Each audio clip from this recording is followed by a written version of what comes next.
What's up, guys? It's at Zero here.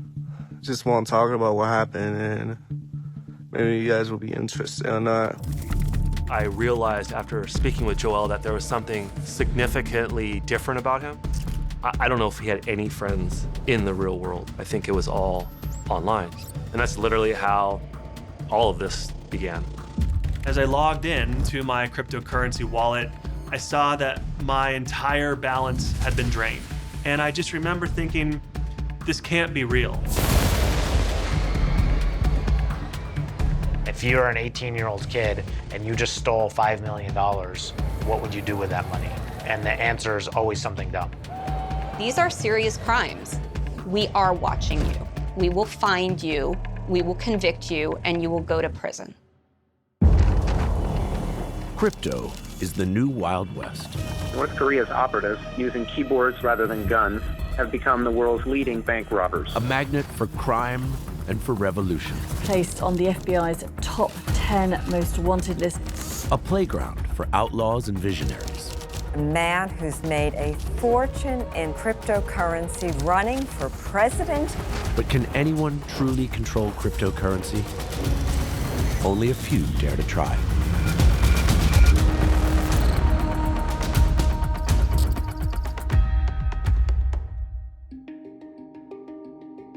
Head to toe. I mean, everything he's wearing, from hat to slides, are Gucci. Full on Gucci. What do you think? $20,000 Yeah. for that outfit? Yeah. It almost seems like this is like a rich person's costume, right? Like, Right. This is Halloween and he's playing the rich guy. It's such a display, isn't it? Cryptocurrency is an absolute game changer in terms of what these young individuals could steal in a way that had never been done before. I bought my friend's first class tickets on JetBlue Mint, found an Airbnb house for a month that cost $30,000, and tickets for E3.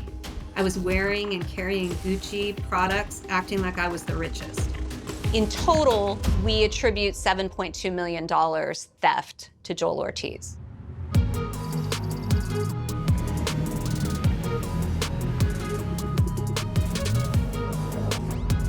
I was speaking at an event with Joe Lubin himself, who is the founder of Consensus, which was the largest cryptocurrency conference in the United States. And it was a small room, but the people there were all heavy hitters, billionaire investors. Here in New York, unbelievable places I get to go in the crypto community.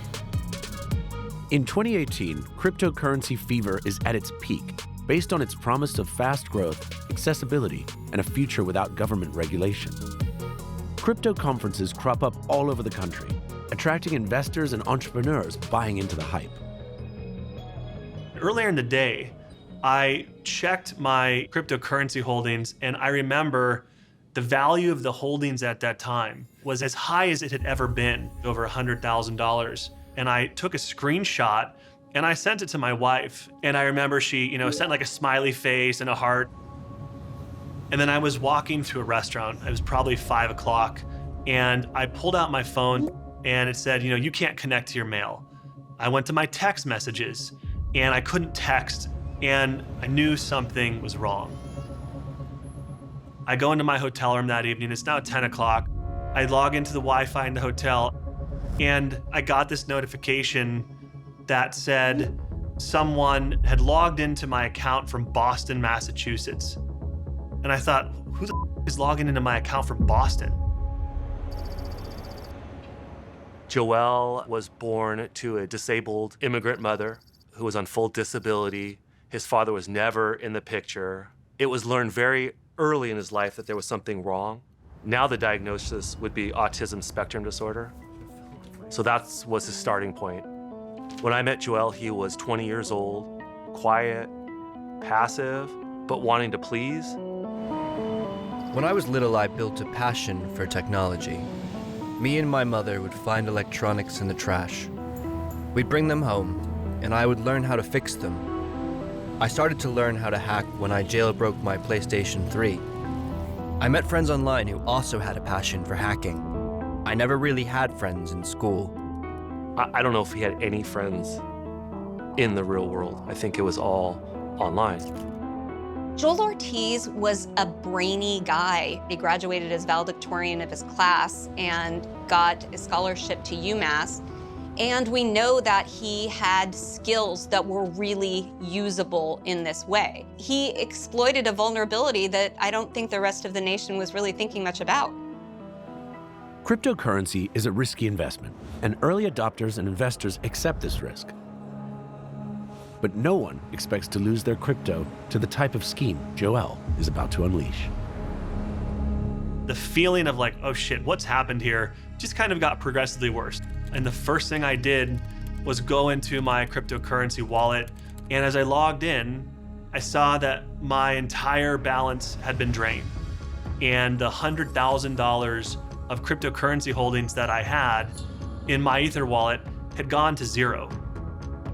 And I just remember thinking, this can't be real. At some point, it sunk in, I've been hacked. And then I had to call my wife. I said, it's gone. Are you sure? I said, I'm sure. How do you know? I said, because I see the transactions. It's on the blockchain. It went from my wallet to these other wallets. Well, whose wallets are they? I said, I don't know. It's anonymous. The way this whole system works, it's designed to be anonymous. And then I wondered, what's gonna happen next? Who do you call when you get hacked for cryptocurrency? Yeah, who do you call? I'm here in New York in this hotel. I've realized that I've lost $100,000 of cryptocurrency instantaneously. And I just remember having this sinking feeling in my heart. I felt guilty, I felt ashamed, I felt naive, and I felt embarrassed. He doesn't know it, but he isn't alone. On the other side of the country, a team of investigators that specializes in the emerging field of crypto crime is already tracking another heist, with a nearly identical MO to the one that snared Darren. Cryptocurrency really fell into our lap in March 2018. The victim reported to us that he had lost reception on his phone. He was unable to access his social media and his other accounts, and then ultimately lost the control of his cryptocurrency accounts and had lost $10,000. In the heart of Silicon Valley, an elite digital task force, the first of its kind in the nation, is scrambling to keep on top of a new kind of scam. We had never heard of this type of network intrusion or cryptocurrency theft. So the first thought that came into our mind at React was, we need to get the phone records from AT&T to see what happened. And what we start seeing is when he reported that he lost signal, in the records we see a different phone, and then the cell towers used literally went from Los Altos, California to Boston, Massachusetts. No way a phone could travel that far in a couple of minutes. The scam discovered by React is called a SIM swap, where the hacker bribes or tricks a cell phone carrier employee to redirect the victim's phone number to a new handset held by the hacker. All calls and messages now go directly to the hacker's handset. This includes all password reset messages, like the nowadays all-important two-factor authentication. And it opens the door for the hacker to take control of all of the victim's accounts. So we have the phone that was used by our bad guy to take over the victim's account. We wrote a search warrant to Google asking them to identify any accounts that may have been used from this phone. The warrant gives Sammy even more than what he hopes for and hands him his suspect on a silver platter. So where did you find this? So this was in the Joel Ortiz email address we got from Google. This was a picture he sent to a crypto exchange identifying himself. You've got a picture of your suspect, and he's holding identification, and this is within the Google account that you're looking at that's tied to the phone? That's correct. At this point, we don't know what his role is or how responsible he is, but we actually know someone who was holding on to this phone that was used in the hack. Having a named suspect is a huge breakthrough for React. The chase is on, and they start to gather evidence as fast as they can. But meanwhile, Joel is racking up victims in the crypto world, and crypto conferences aren't the only places he finds them. Our joke at React was that if you are into crypto, you talk about crypto. So if you're looking for someone who may have crypto, it's as easy as just going on Twitter and searching for a hashtag Bitcoin or hashtag crypto. And they started making lists of hundreds and hundreds and hundreds of people and doing their background on who they are, what their email addresses are, what their phone numbers are, and then working up a target list. Armed with these personal details, Joel engineers multiple SIM swaps and goes fishing, never knowing how much money one victim may have, but hoping to catch a whale.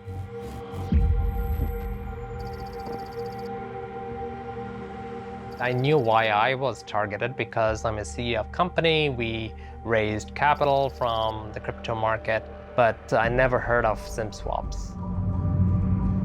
As I was driving, I saw these messages appear on my phone. The message said that my Yahoo password was changed, and then subsequently Gmail password was changed, so I knew that I was being hacked.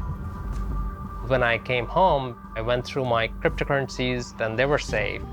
But there was one wallet, which is the Exodus wallet, which was hacked. When I saw the Exodus got drained, I was shocked. Can you tell us how much cryptocurrency was taken out of your Exodus wallet? Yeah, so it's about, the amount was about 5 million.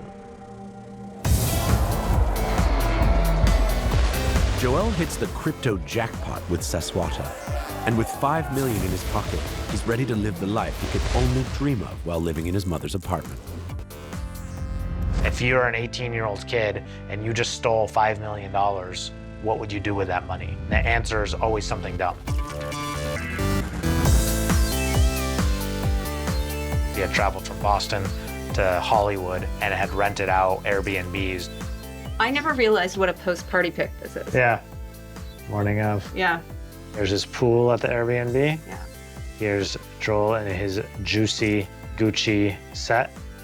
He comes from a very working class family and really had never gotten to enjoy the spoils that all of a sudden overnight he was enjoying.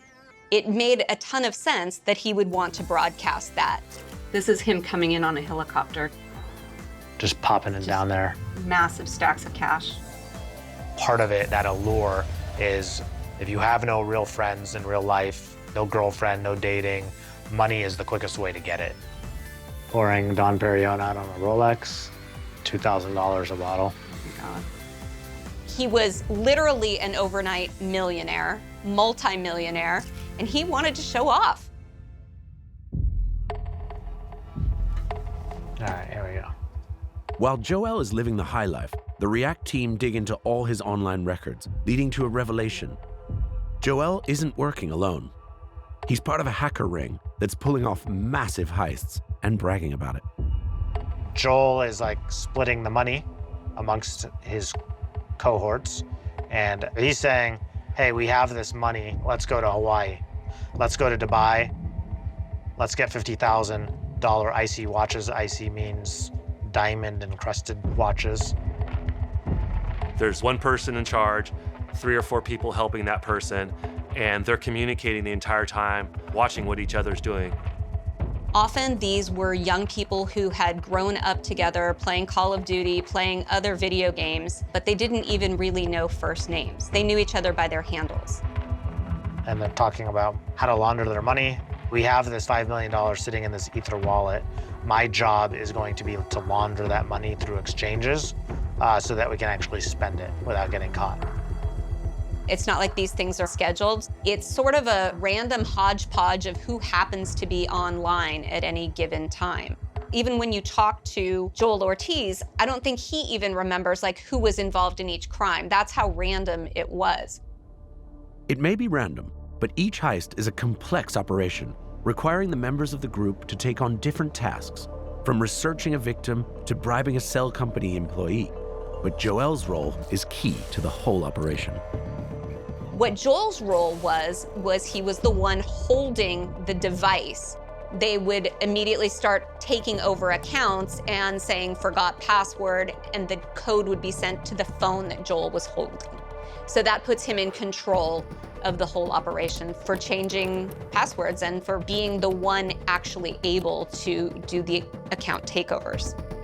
They'll just go systematically down their list, victim after victim after victim, and start searching their emails for crypto words and trying to find username and password combos. And then we're talking 10 minutes from SIM swapping to crypto theft. At the time, I don't think anybody thought that React was going to be able to trace that phone. I don't think they thought it through. I'm sure that Joel Ortiz didn't think that Sammy Tarazi was following him in the way that Sammy was. I'm sure he had no idea that Sammy is a terrier and was watching Joel's every move. What's up, guys? It's at Zero here. I'm gonna be making a little live stream about what happened yesterday. I'm getting ready to go to bed. I check my phone to check his @Zero account, and he posts a new story. While Joel and his friends are living it up in LA and broadcasting their ill-gotten gains, they unknowingly leave an obvious trail of social media crumbs for Sammy and React. But their big spending also attracts unwanted attention from a more violent kind of criminal. It's crazy, but yesterday, someone or two black guys came to the house with guns and pointed at me and my friends. I had $8,000 cash and Rolex and a Bitcoin chain. It just screwed my mind over. I was so scared. Just trying to go back to Boston. I don't know. React already has enough evidence to arrest Joel, but this live video gives them a when and where. They called 911. On one hand, this is great. There's going to be all this information about who was there, and I'm also worried because now he's leaving. And if he leaves California, we're out of luck. In a race against the clock to catch Joel while he's still in React's jurisdiction, they find out his flight details and swoop in on LAX. He waits in line in security, gets to the TSA x-ray machine, pops his backpack, takes his wallet out and his belt, pops it on the x-ray machine. He walks through, and that's when me and my partner escort him away. Did you recognize him right away? Yeah, I recognized him immediately. Heavy-set teenager and decked out in Gucci gears, hard to miss. Right. There was no resistance. He didn't seem shocked, but he definitely seemed nervous and scared. He had a ledger, basically a USB drive that stores crypto, which is encrypted with a password. He did give us the password, which revealed $250,000 of cryptocurrency, which is a fraction of what we knew, $7.5 million that he's stolen. Where's the rest of the money? Joel's gang have hidden the trail of most of the stolen cryptocurrency by using the crypto equivalent of money laundering, a process called mixing, making the task of following the money almost impossible. He accounted for probably another $250,000 in excessive spending. But there was a huge gap between what he could account for and what we knew he took. I can say there's many points that suggest that Joel had no extra money at all. I mean, he is represented by a public defender in this case. What it tends to mean is that the folks have no money. And he did talk about hey, although I stole $7.5 million, I didn't get it all. I'm just the guy holding the phone, so I'm not the brains behind this operation.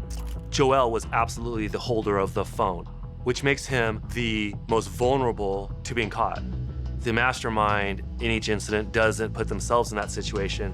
They put someone that they think is dumb and vulnerable to fill that role. Unfortunately, it was Joel, the ringleader, the person who found the target. Those are the folks that got all the money. Safe to say millions of dollars are still unaccounted for, and we don't know if they gave it to trusted third parties we haven't identified, they have it buried in a forest somewhere, and they'll get it when they get out of prison. I don't know. A little more than 9 months after his arrest, Joel receives a lengthy prison sentence, a precedent-setting win for the prosecution, despite an uphill battle to educate the court system about the real value of crypto. I remember a very prominent defense attorney boisterously saying, this is funny money, this isn't even real money. And then a judge who's completely unfamiliar with it and trying to explain to them, not only is it not funny money, the devastation that it has caused these victims is immense and needs to be considered. All right. Car 38 is now in session.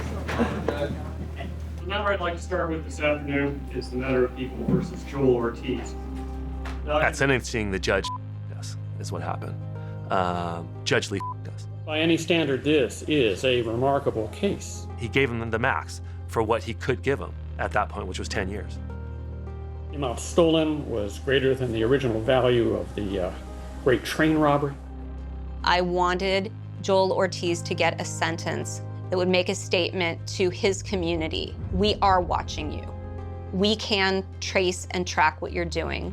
We will find you, we will convict you, and you will go to prison. Not only did we arrest Joel, he was the first, but it set off a domino effect of evidence to arrest other people. A Dublin man who was part of a group of cyber criminals who stole more than $2 million worth of cryptocurrencies from US accounts has been sentenced to almost 3 years in prison. I got an email from the High Court of Ireland. What they said was, we've arrested an individual named Connor Freeman who was working with Joel Ortiz. And he said, hey, good news. And we're ready to wire you out some cash. And it was another just surreal moment. I said, how much is the wire for? About $90,000. I mean, I was basically made whole right there. Darren is lucky. Most of the victims don't get any of their stolen money back, and it's still out there in the digital world somewhere. Crypto crime has only expanded since Mr. Ortiz was arrested and sent to prison. The thievery of cryptocurrency has reached a scale and a volume that has never been seen before. These are serious crimes, and though they are young people that are committing them, the damage is immense. Joel Ortiz is not a low-risk individual. Joel Ortiz is capable of committing crazy, destructive financial crimes.